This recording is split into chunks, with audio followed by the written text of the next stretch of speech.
चलिए अब एक और खास, चलिए ब्रेक नहीं लेते हैं हम आज और हमारे साथ एक और खास मेहमान जुड़ चुके हैं, mister Gaurang Shah, head investment strategist at Geojit financial services. Gaurang sir, बहुत बहुत स्वागत है आपका कार्यक्रम में। Budget, how would you rate it sir? Did you like the budget? पहले तो क्षमा चाहता हूँ, आप ब्रेक में जाने वाले थे, हमारे कारण आप ब्रेक नहीं नहीं कोई बात नहीं, budget is like that sir. तो एक छोटा डिस्क्लोजर दे देता हूँ गीतू जी, क्योंकि शायद स्टॉक स्पेसिफिक भी चर्चा होगी कि जो भी निवेश लायक रणनीति आज इस कार्यक्रम में रखेंगे, ये हमारी बुनियादी दर के आधार पर फंडामेंटल रिसर्च टीम की तरफ से राय है। इसमें हमारी कंपनी जियोजित तथा मेरा किसी भी प्रकार का व्यक्तिगत निवेश नहीं है, ना ही किसी प्रकार का वित्तीय लाभ मिलता है, ना ही किसी प्रकार का कॉन्फ्लिक्ट ऑफ इंटरेस्ट। लेकिन इसी स्तर पर राय हम हमारे क्लाइंट्स को देते हैं, संभव का निवेशों। मुझे बजट में किसी भी पहलुओं पर नकारात्मक परिस्थिति नहीं दिखाई दी। तो फिर मार्केट ने ऐसे रिएक्ट क्यों किया? जस्ट बिकॉज एसटीटी बढ़ा? ये इसलिए है क्योंकि हमारी उम्मीदें और हमारी वो जो एक उम्मीदों की जो एक सूची है ना, वो इतनी लंबी हो गई थी कि माननीय वित्त मंत्री जी ने किया कि अब मैं करूंगी तो मेरा सोचा हुआ करूंगी, आप लोगों की जो मंशा है उस पर मैं कुछ नहीं करूंगा। ये जो देखिए, ये एक कंटिन्यूटी है गीतू जी, जो पिछले 13 साल से ये सरकार बजट पेश कर रही है और पिछले 9 बार से माननीय वित्त मंत्री जी श्रीमती निर्मला सीतारामन जी बजट पेश कर रही है जी। तो एक कंटिन्यूटी है इसमें, लोगों का कहना, और मैंने पहले भी कहा था कि तू बराबर है, हमने बजट के पहले भी बात की थी कि बजट को लेकर के बहुत सारे अनुमानित आकलन मत लगाइए, ख्यालों के पुल जो है वो मत बांधिए क्योंकि बहुत ही सीमित मात्रा में वित्त मंत्री जी काम करती हैं और हर एक चीज जो आप और हम मान करके चलेंगे कि ये करेंगे वो करेंगे, वो करना जरूरी नहीं है वित्त मंत्री जी को। वित्त मंत्री जी शेयर बाजार के लिए काम नहीं करते हैं,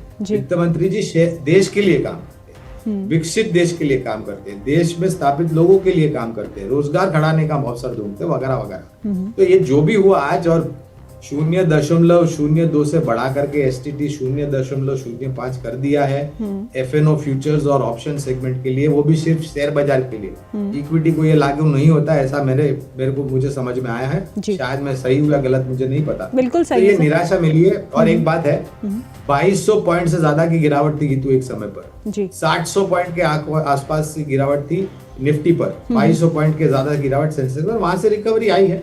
आज विदेशी संस्थागत नहीं है, इंस्टीट्यूशंस नहीं है, छुट्टी है, संडे, कल आएंगे, थोड़े बहुत दबाव शायद और देखने मिलेगा, लेकिन ये इतिहास 48 घंटे में ये इतिहास हो जाएगा, इतना मैं मानता हूँ। ओके, मैन्युफैक्चरिंग सेक्टर को बूस्ट करने के लिए काफ़ी रिफॉर्म्स जो है उनकी घोषणा की गई है। Exemption from income tax for 5 years to non resident providing capital goods.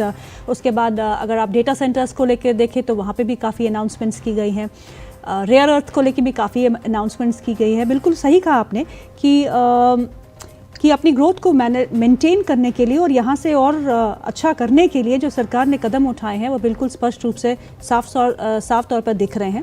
Structurally reforms जो है, स्ट्रक्चरल रिफॉर्म्स जिसे हम बोलते हैं, ये बजट उस पर खरा उतरता है। अगर ये ऐसा है तो फिर मार्केट क्यों निराश है, उसको छोड़ देते हैं क्योंकि वो एसटीटी को दिल से लगाए हुए हैं। पर मीडियम टू लॉन्ग टर्म इसका इम्पैक्ट आप मार्केट्स पे कैसा देखते हैं?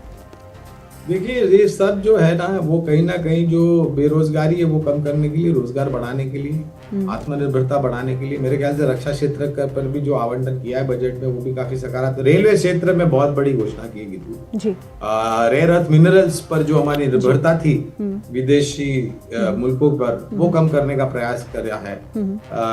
मेडिकल टूरिज्म को बढ़ाने की बात करी है, वगैरह बहुत सारी चीजें माननीय वित्त मंत्री जी ने ऐसे की है जिसकी चर्चा लोग नहीं करते हैं, इसलिए हमें सुनाई नहीं देता, दिखाई नहीं देता, लेकिन हम पढ़ तो सकते ना कि अपने आप को हम पढ़ तो सकते, ताकि हमको जानकारी मिले कि भाई वित्त मंत्री जी ने क्या किया क्या नहीं किया। तो मैं मानता हूं कि ये पूरा जो समीकरण है आज बजट में, वो कहीं ना कहीं आत्मनिर्भरता बढ़ाने के लिए,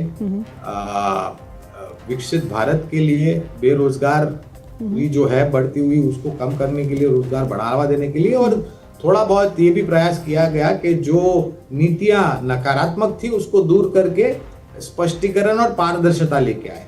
तो ये सब एक अवसर होगा आने वाले 3-5 साल के लिए और उसके लंबे समय। गौरांग सर, एक और अनाउंसमेंट जो की है आज वित्त मंत्री ने, वो है setting up of high level committee on banking for विकसित भारत। इससे आप क्या निष्कर्ष निकाल रहे हैं?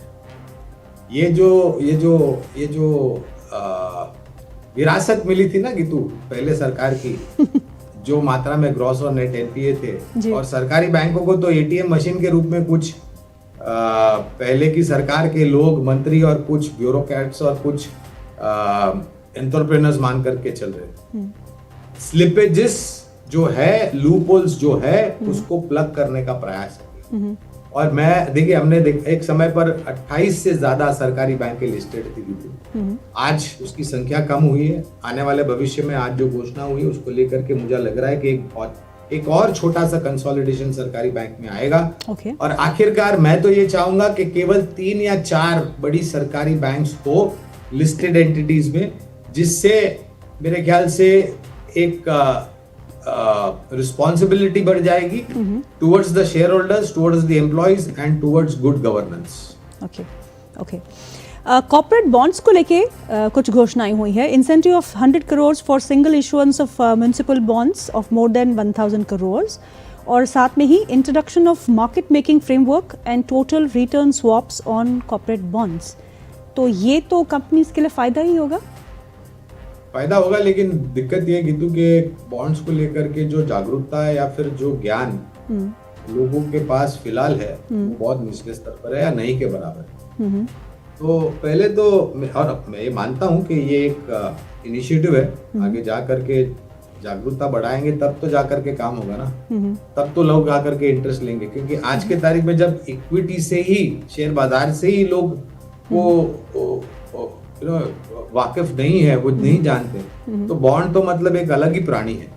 तो maturity and ability to understand, और उसके साथ साथ एक अभियान जागरूक करने का भी मेरे ख्याल से सरकार आगे जाकर के चलाएगी, जहां तक कॉर्पोरेट बॉन्ड्स का सवाल है या फिर सरकारी बॉन्ड्स का भी सवाल हो, गवर्नमेंट ट्रेजरी बॉन्ड्स की भी मैं बात कर रहा हूँ। तो ये थोड़ा समय लगेगा, but at least the ball has started to go. Gaurang sir, ये बताइए, एसटीटी में बढ़ोतरी की जरूरत थी क्या? I mean it could have been let go. नहीं, कुछ चीजें ऐसी होती है जो जरूरत नहीं होती है लेकिन करनी पड़ती है गीतू। और खास करके जिस प्रकार से लोग ये सट्टा बाजार जो है गीतू, मैं शर्त लगा के कह सकता हूँ, जहां तक मेरा अनुभव रहा है, जहां तक मैं लोगों को मिलता हूँ, जमीनी स्तर पर मैं बात करता हूँ Geetu, 90% people don't know what is this animal called futures and options.